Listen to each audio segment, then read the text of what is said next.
Hey everybody, Mr. Duran here. Today we're going to talk about another concept in drawing and artwork called value. We're looking at how things become lighter or darker depending on how light hits them. So value, this is a value scale we're going to make first. Value scale is something that shows you the difference between something that is high value, which is something that is very light, like the white of paper. I'm going to put that over here.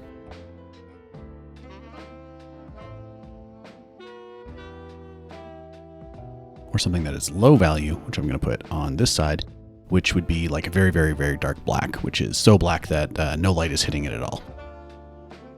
I'm just going to shade each block in this value scale in order to show the gradation from very dark to very light, as if there was more light hitting the same piece of paper or that piece of paper in a very dark room. You could make a value scale with any material. You could use pen or ink or marker, and you could use even color. As long as that color gets darker, the lower the value is.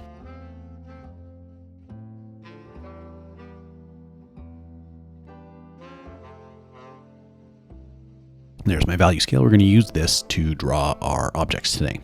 So I'm going to start with a Rubik's Cube. I just want to draw this as a plain cube. I'm not going to put all the squares, but you can see that the light is hitting it on one side, and we have a dark side and a shadow coming off the back. Notice that the shadow is showing me that there's a back corner back here and the front corner, and the darkest part of the shadow is right at the bottom of the box. So I draw my cube.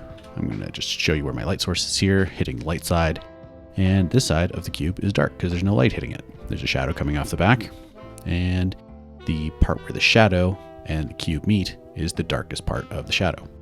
Here's an apple, my definition of a sphere. You can see the light spot there where the high value light is hitting it, and it gets lower and lower as it gets to the back until where that apple hits the paper is the darkest value or the lowest value on our image. There's my sphere, there's my light source, and as the sphere goes to the back, you can see that it gets darker as it gets further away from the light. Again, there's my darkest point, right where the shadow hits the object. And you can see how I can even number this to define it. The higher the number, the higher the value. My lowest value right there matches the lowest value on my shadow, medium, or dark, medium, as we get further away from the object, because the shadow kind of fuzzes out as it gets further away from the object and the light source. This is reversed on the sphere, where we have the darkest point further away from the light and the lighter point getting closer. So actual project today, I'm going to draw an apple. I want to try and show where the dark parts of it are. And this is going to look a little bit different from your view, because I'm looking from the side and you're looking from above. But where's the hot spot? Where's the light spot? Where's the high value? Where's the low value? I don't want any lines in this final drawing. I want it to be just shading.